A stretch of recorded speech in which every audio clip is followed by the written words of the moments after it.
How China is trying to monopolize the EV industry. China is currently the world's biggest factory, and with 2030 getting closer and closer, many companies have invested in building new assembly plants in China. Even local manufacturers such as Geely and NIO have expanded their assembly lines because of the huge demand of EVs. It's not news that China has a pole position in the mining, manufacturing and assembly industries, have expanded their assembly lines because of the huge demand of EVs. It's not news that China has a pole position in the mining, manufacturing and assembly industries, leaving Europe and the US well behind. But how did they achieve such control? Today, we're going to find out. But first, don't forget to subscribe and like this video. We can bring you more content from the automotive world. Now, fasten your seatbelts, and we're going on a road trip to China.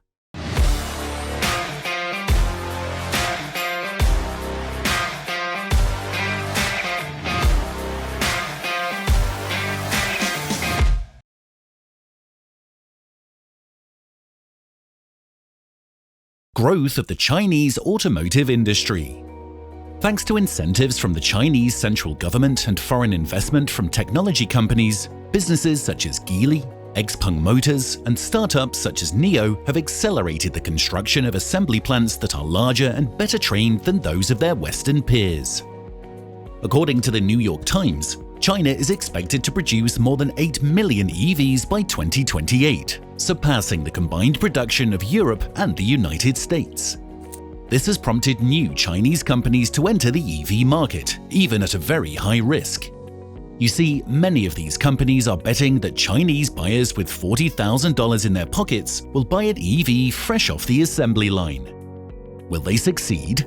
Time will tell. But the reality is that more and more companies are betting on the growth of the Chinese automotive market regardless of the risk. Searching for rare earths. Remember the question at the beginning? What does an electric vehicle need to work? Batteries, of course. But these essential components need special minerals that China has in its possession. Over the past few years, China has negotiated with countries rich in specific minerals for the construction of batteries for battery construction. We are talking about lithium salts, coltan, and silicon mainly. And guess which countries are rich in these minerals? Take your time, no worries. You got it. Oh yes, that's correct. Sub-Saharan African countries. The governments of these African countries give concessions to Chinese mining companies to extract all the minerals they need to build their batteries in exchange for millions of dollars in investments. With enough raw materials and technology to build batteries, China has secured a monopoly on the manufacture of these essential components for all EVs on the road. Foreign investment. The great momentum of the Chinese automotive industry is supported at the same time by companies such as Volvo and its partnership with Geely or Volkswagen. In addition, it also comes boosted by its already announced expansion of assembly plants in China. Even Tesla is part of the game, as the Gigafactory 3 plant produces the brand's best-selling models, the Model Y and Model 3. As we said at the beginning of the video, China is the world's biggest factory, and every day more and more companies are expanding their assembly plants with an eye on the demand for new EVs by 2030. Do you think Western brands are helping China's growth? Do you think they are also part of the monopoly? Let me know what you think in the comments.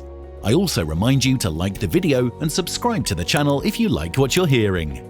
Let's keep going. Expanding to other markets.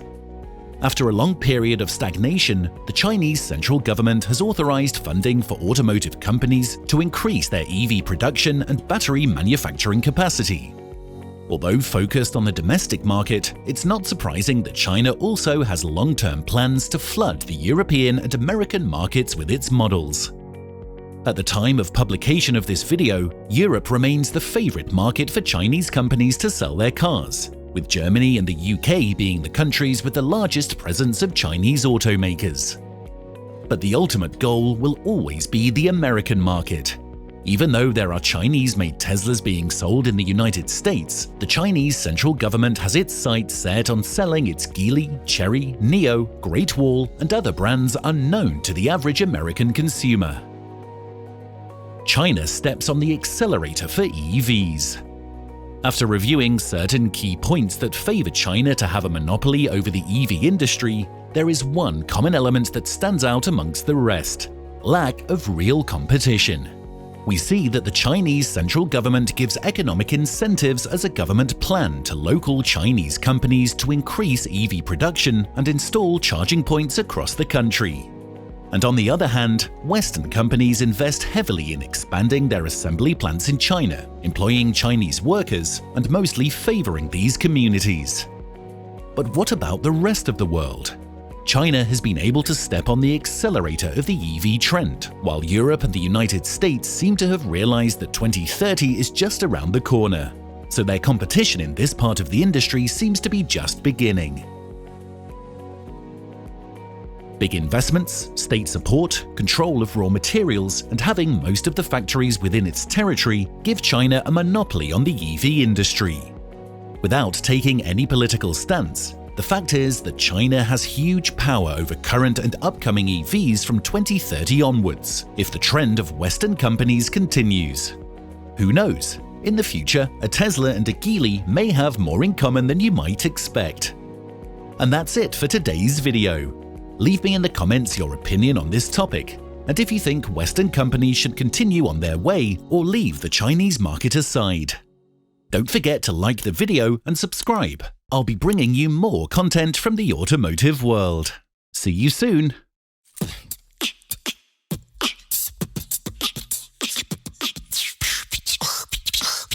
Yo, say to hip hop.